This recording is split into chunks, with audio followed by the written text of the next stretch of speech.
రాహుగ్రస్త సంపూర్ణ చంద్రగ్రహణం 7 సెప్టెంబర్ 2025 ఆదివారం రాత్రి శతభిష పూర్వభాద్ర నక్షత్రాల వారు పునర్వసు విశాఖ నక్షత్రాల వారి గ్రహణాన్ని చూడకూడదు. ముఖ్యంగా వారికి ఎక్కువ దోషం.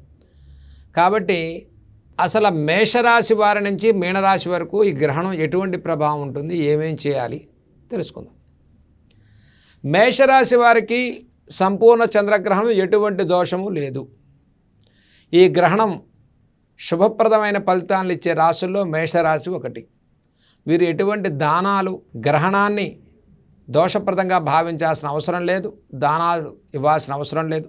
మేషరాశి వారికి అన్నింటా శుభమైన ఫలితాలే గోచరిస్తూ ఉన్నాయి చంద్రగ్రహణంలో.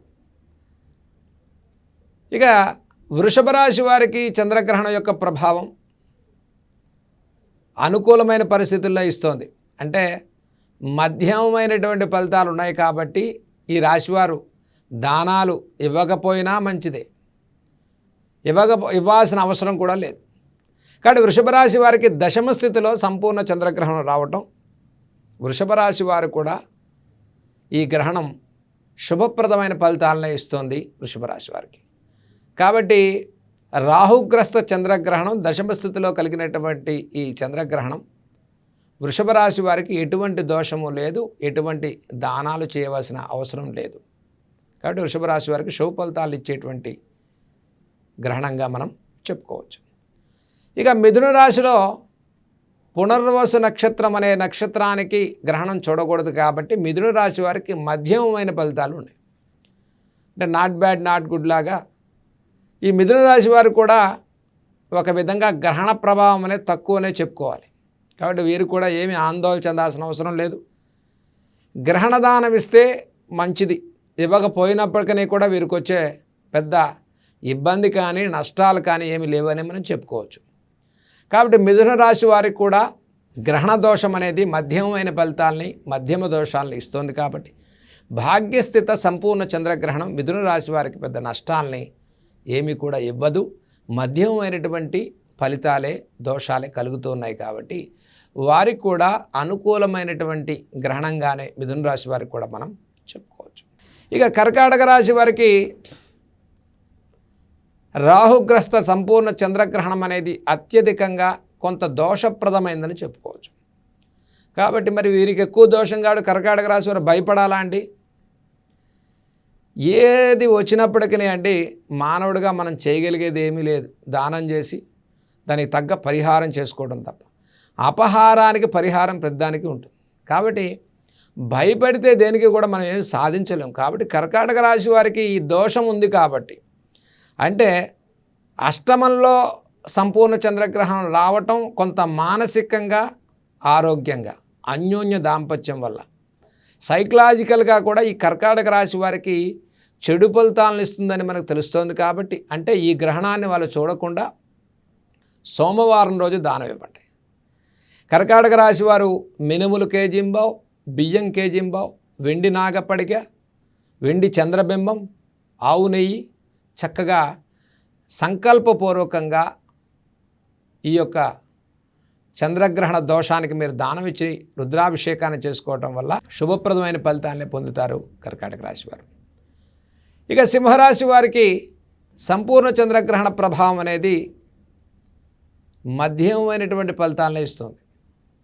కాబట్టి ఒక విధంగా సింహరాశి వారికి సప్తమ స్థితిలో చంద్రగ్రహణం కాబట్టి వీరు కూడా చంద్రగ్రహణ దోష నివారణ పరిహారాన్ని చేసుకోవటం మంచిది. మధ్యమైన ఫలితాలు కాబట్టి ఒకవేళ పాటించకపోయినప్పటికీ కూడా ఇబ్బంది లేదు. కానీ జన్మరాశిలో కేతువు, సప్తమంలో రాహు చంద్ర ప్రభావం సంపూర్ణ చంద్రగ్రహణం కాబట్టి అన్యోన్య దాంపత్య విషయాల్లో మానసికంగా కుటుంబపరమైన విషయాల్లో అనిశ్చిత కలగకుండా సింహరాశి వారు కూడా మినువులు, బియ్యం, వెండి నాగపడిగ, వెండి చంద్రబింబాన్ని కేజీంబావు చొప్పున మినువులు బియ్యాన్ని మనం సంకల్పపూర్వకంగా ఆవు నెయ్యితో కూడుకుని చక్కగా దానం ఇవ్వటం వల్ల ఈ సంపూర్ణ చంద్రగ్రహణ దోషం అనేది మధ్యమైన దోషమే కాబట్టి అది కూడా నివారణ అయి ఇంకా ఎక్కువ చక్కటి ఫలితాలు పొందేటువంటి రాశిగా సింహరాశి వారికి మనం చెప్పుకోవచ్చు. కన్యారాశి వారి యొక్క చంద్రగ్రహణ దోష ప్రభావం చూస్తే కన్యా రాశి వారికి ఈ సంపూర్ణ చంద్రగ్రహణం ఎటువంటి దోషము లేదు, ఎటువంటి దానాలు గ్రహణ దోషములు పట్టవలసిన అవసరం లేదు. కన్యా రాశి వారికి అన్నింటా శుభప్రదమైన ఫలితాలను ఇస్తోంది సంపూర్ణ చంద్రగ్రహణం. కాబట్టి ఈ రాశివారు గ్రహణ సమయంలో ఏ రాశి వారైనప్పటికీ కూడా చక్కగా విష్ణు సహస్రనామ స్తోత్రాలు, హనుమాన్ చాలీసా స్తోత్రాలు, పట్టు స్నానాన్ని చేసి 9:56 చక్కగా 1:26 వరకు మీకు తోచిన స్తోత్రాలు చదువుకుని మళ్ళీ విడుపు స్నానం, పట్టు స్నానం ఈ సమయాల్లో తెల్లవారుజాము వరకు చదువుకోవటంలో ఒక 3:30 సంపూర్ణ ఆద్యంత పుణ్యకాలం సంపాదించుకునేటువంటి చంద్రగ్రహణంలో ఏది జపం చేసినా, ఉపాసన చేసినా, మంత్ర అనుష్ఠానం చేసినా కోటి రెట్లు ఫలితాలను ఇచ్చేటువంటి ఈ గ్రహణాన్ని అలా దైవికంగా సద్వినియోగం చేసుకోవటం వల్ల మీరు కోరుకున్న ప్రతి పనిలో దైవిక గ్రహ బలాల్ని, దైవికమైనటువంటి బలాన్ని, గ్రహశాంతిని పొంది విశేషమైన శుభ ఫలితాలు పొందుతారు కన్యారాశి వారు. ఇక తులారాశి వారికి ఈ సంపూర్ణ చంద్రగ్రహణం ఏదైతే ఉందో అది కూడా మధ్యమమైన ఫలితాలనే ఇస్తుంది.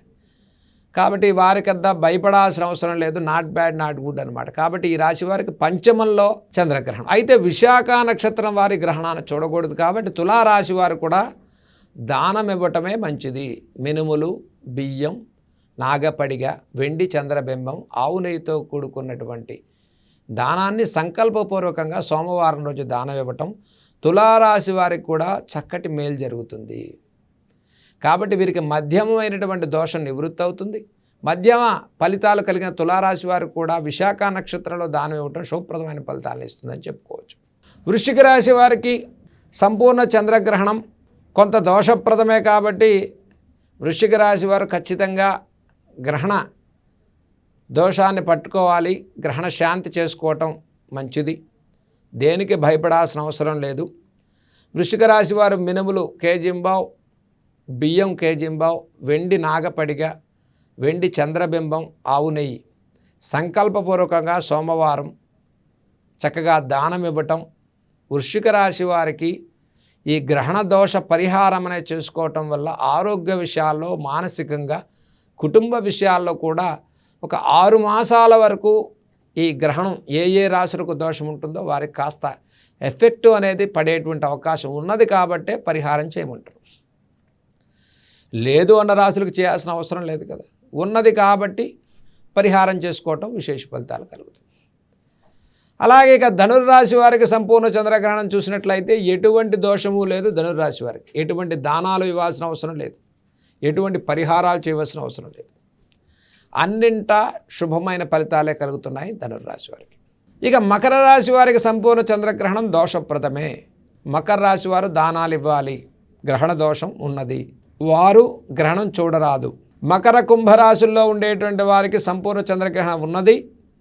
మకర రాశి వారు కూడా మినుములు, బియ్యం, వెండి నాగపడిగ, చంద్రబింబం, ఆవు నెయ్యితో కూడుకుని దానం ఇవ్వటం, సంకల్పపూర్వకంగా బ్రాహ్మణోత్తములకు ఇవ్వటం వల్ల మంచి ఫలితాలు కలుగుతాయి.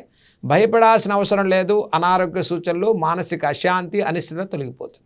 ఇక కుంభరాశి వారు కూడా ఖచ్చితంగా జన్మరాశిలో శతభిషం, పూర్వభాద్ర నక్షత్రాల వారు ఖచ్చితంగా గ్రహణం చూడొద్దు. ఆ రాశి వారికి గ్రహణ దోషానికి పరిహారం చేసుకోండి, శివుడికి రుద్రాభిషేకం చేసుకోండి, మినువులు, బియ్యం, వెండి నాగపడిగ, చంద్రబింబం దానం ఇవ్వండి. చక్కగా సంకల్పపూర్వకంగా దానమిచ్చి శివుడి యొక్క దర్శనం చేసుకొని శివాలయ దర్శనం చేయండి. ఆరోగ్యంగా, కుటుంబ పరంగా, మానసికంగా ఇటు ఏలినాడి శనిలో ఉన్న కుంభరాశి వారికి గ్రహణం కూడా రావటం అది దోషప్రదమే, కానీ అన్నింటా నష్టాలను అయితే చేకూర్చదు. కాబట్టి కొంత ఏ దోషం ఉన్నప్పటికీ పరిహారం వల్ల ప్రభావం కలిగి సానుకూలంగా చక్కగా ముందుకెళ్ళే అవకాశాలు గోచరిస్తున్నాయి. ఇక మీనరాశి వారికి గ్రహణ ప్రభావం ఉంటుంది. మకర, కుంభ, మీనరాశి వారు సంపూర్ణ చంద్రగ్రహణ ప్రభావం ఉన్నది. కాబట్టి మీరు కూడా శివుడికి రుద్రాభిషేకం చేసుకోవటం, గ్రహణం వెళ్ళిన తెల్లవారే సోమవారం రోజు మినువులు, బియ్యం, వెండి నాగపడిగ, చంద్రబింబాన్ని దానం ఇవ్వండి. మనోధైర్యంతో ఉండండి. విష్ణు సహస్రనామ స్తోత్రాలు చదువుకోండి, శివుడికి రుద్రాభిషేకాన్ని చేయండి, శివాలయ దర్శనం చేయండి. ప్రతి సమస్యకు పరిష్కారం దక్కుతుంది. ఈ గ్రహణ ప్రభావం ఒక 6 మాసాలు ఎఫెక్ట్ ఉంటుంది. కాబట్టి వాటి నుంచి బయటపడటం కోసం గ్రహణ శాంతి పరిహారం చేసుకున్నట్లయితే ప్రతి పనిలో చక్కటి విజయాలు సాధించుకొని సానుకూలంగా ముందుకెళ్ళేటువంటి అవకాశాలు ఉన్నాయి. కాబట్టి ఇది చంద్రగ్రహణం గురించి 12 రాసుల వారు చేయదగినటువంటి పరిహారాల గురించి మనం చెప్పుకున్నాం. సర్వేజన సుఖినో భవంతు.